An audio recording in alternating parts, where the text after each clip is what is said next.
Good morning everyone. Basa na tayo ng Bible. Pang July 3 na natin, 2021. Job chapter 25, 26, and 27. And Acts chapter 12. Buong chapter 12. Verse 1 to 25. Dito muna tayo sa Acts. Kasi tatlong chapter yung Job. Peter's miraculous escape from prison. Basa na. It was about this time that King Herod arrested some who belonged to the church, intending to persecute them. He had James, the brother of John, put to death with a sword. When he saw that displeased the Jews, he proceeded to seize Peter also. This happened during the Feast of Unleavened Bread. After arresting him, he put him in prison, handing him over to the guarded of 4 squads of 4 soldiers each. Herod intended to bring him out for public trial after the Passover. So Peter was kept in prison, but the church was earnestly praying to God for him. The night before Herod was to bring him to trial, Peter was sleeping between 2 soldiers, bound with 2 chains, and sentries stood guard at the entrance. Suddenly an angel of the Lord appeared, and a light shone in the cell. He struck Peter on the side and woke him up. "Quick, get up," he said, and the chains fell off Peter's wrist. Sa verse 8. Then the angel said to him, "Put on your clothes and sandals," and Peter did so. "Wrap your cloak around you and follow me," the angel told him. Peter followed him out of the prison. Alam niyo guys, gusto niyo ba makakita ng angel? Ako rin. Hindi natin alam kung ano yung itsura ng angel eh. Pero dalawa kasi ang angel, 'di ba? Isang good angel, isang Satan angel.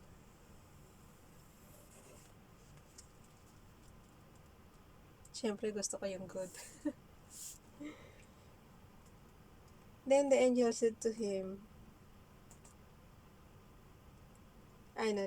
Dito tayo sa verse 9. Peter followed him out of the prison, but he had no idea that what the angel was doing was really happening. He thought he was seeing a vision. They passed the first and second guards and came to the iron gate leading to the city. It opened for them by itself, and they went through it. When they had walked the length of one street, suddenly the angel left him. So, iniwan na siya ng angel. Then Peter came to himself and said, "Now I know without a doubt that the Lord sent his angel and rescued me from Herod's clutches and from everything the Jewish people were anticipating." When this had dawned on him, he went to the house of Mary, the mother of John, also called Mark, where many people had gathered and were praying. Peter knocked at the outer entrance, and a servant girl named Rhoda came to answer the door. When she recognized Peter's voice, she was so overjoyed she ran back without opening it and exclaimed, "Peter is at the door." Sa verse 15. "You're out of your mind," they told her. When she kept insisting that it was so, they said, "It must be his angel." But Peter kept on knocking, and when they opened the door and saw him, they were astonished. Peter motioned with his hand for them to be quiet and described how the Lord had brought him out of prison.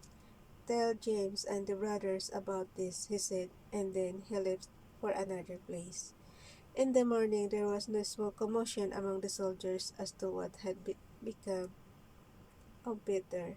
After Herod had a thorough search made for him and did not find him, he cross-examined the guards and ordered that they be executed. So, yung mga guard ang naparusahan ng kamatayan. Herod's death. Then Herod went from Judea to Caesarea and stayed there a while. He had been quarreling with the people of Tyre and Sidon.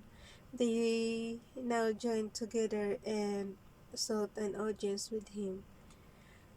Having secured the support of Blastus, a trusted personal servant of the king, they asked for peace because they depended on the king's country for their food supply. On the appointed day, Herod, wearing his royal robes, sat on his throne and delivered a public address to the people. They shouted, "This is the voice of a God, not of a man." God.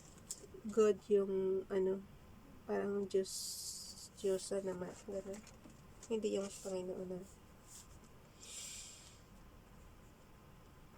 Public address to the people, they shouted, "This is the voice of God, not of a man." Immediately, because Herod did not give praise to God, an angel of the Lord struck him down, and he was eaten by worms and died. Napakabilis o kinain kaagad siya ng uod. But the word of God continued to increase and spread. When Barnabas and Saul had finished their mission, they returned from Jerusalem, taking with them John, also called Mark. Dala-dalawa rin pangalan ng araw. So, dito na tayo sa... Alam niyo guys, may mga sulat na to kung mga Bible ko. Ibig sabihin, medyo nabasa ko na siya. Kasi nung nagpa-vlogging pa ako, parang ganun. Kaya malapit na rin tayo mag 1 year.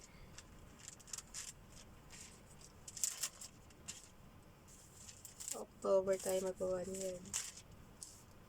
Job 25, 26, and 27.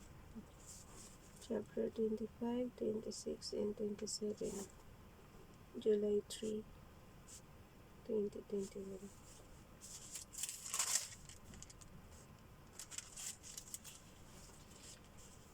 Basa. Then Bildad the Shuhite replied, "Dominion and we belong to God. He establishes order in the heights of heaven. Can his forces be numbered? Upon whom does he light not rise? How then can a man be righteous before God? How can one born of woman be pure?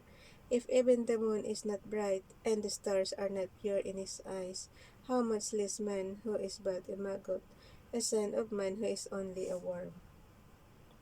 Sa, ang bilis oh, natapos agad yung chapter 25, hanggang verse 6 lang siya. So, dito na tayo sa chapter 26. Then Job replied, ako nangingiti sa tatlong, na to ay sa balitaktakan na magkakaibigan na to Pampadagdag stress. Pero mo may sakit na nga yung dinala nila. Mag-arguments pa ng ganun-ganun. Then Job replied, "How you have helped the powerless, how you have saved the arm that is feeble. What advice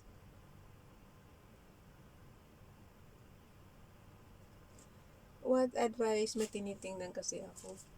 What advice you have offered to one without wisdom, and what great insight you have displayed. Who has helped you utter these words, and whose spirit spoke from your mouth?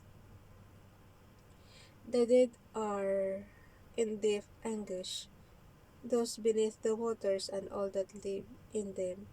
Death is naked before God, destruction lies uncovered. He spreads out the northern sky over empty space. He suspends the earth over nothing. He wraps up the waters in his clouds, yet the clouds do not burst under their weight. He covers the face of the full moon, spreading his clouds over it. He marks out the horizon on the face of the waters, for a boundary between light and darkness. The pillars of the heavens quake. Aghast. What is aghast? Aghast. Di Google natin mamaya.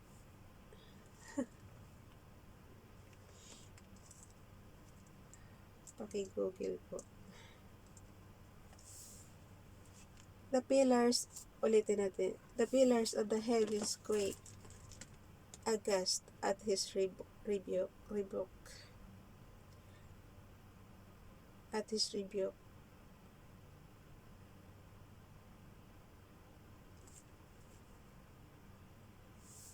By this power he churned up the sea.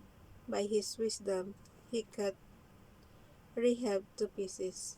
By his breath the sky became fair. His hand pierced the gliding serpent. And these are but the outer prints of his works. How faint the whisper we hear of him. Who then can understand the thunder of his power? Sa verse 27, si Job pa rin, guys. And Job continued his discourse. As surely as God lives, so has denied me justice. The Almighty who has made me taste bitterness of soul. As long as I have life within me, the breath of God in my nostrils, my lips will not speak wickedness, and my tongue will utter to deceit. I will never admit you are in the right. Till I die, I will not deny my integrity. I will maintain my righteousness and never let go of it. My conscience will not reproach me as long as I live. May my enemies be like the wicked, my adversaries like the unjust. For what hope has the godless when he is cut off? When God takes away his life, does God listen to his cry? When distress comes upon him, will he find delight in the Almighty? Will he call upon God at all times? Puro patanong. I will teach you about the power of God. Sa verse 11, I will teach you about the power of God, the ways of the Almighty I will not conceal. You have all seen this yourselves. Why then this meaningless talk? Here is the fate God allots to the wicked, the heritage of ruthless men receives from the Almighty. However, many his children, wait lang,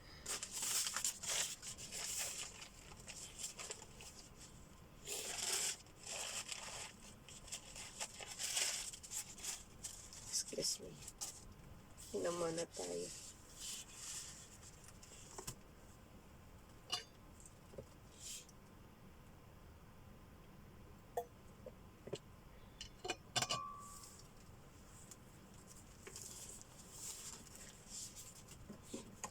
Nasa verse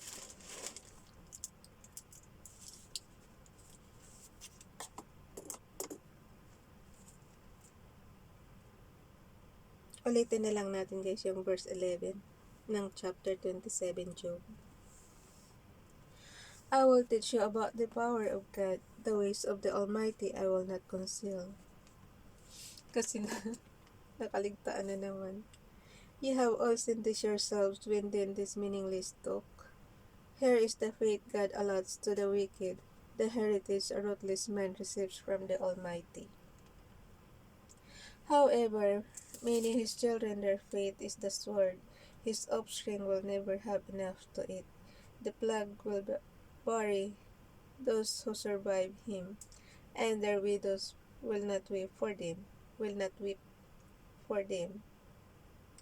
Though he heaps up silver like dust, and clothes like piles of clay, what he lays up the righteous will wear, and the innocent will divide his silver. The house he builds is like moth's cocoon, like a hut made by a watchman. Parang nipahat lang ba sa amin sa province.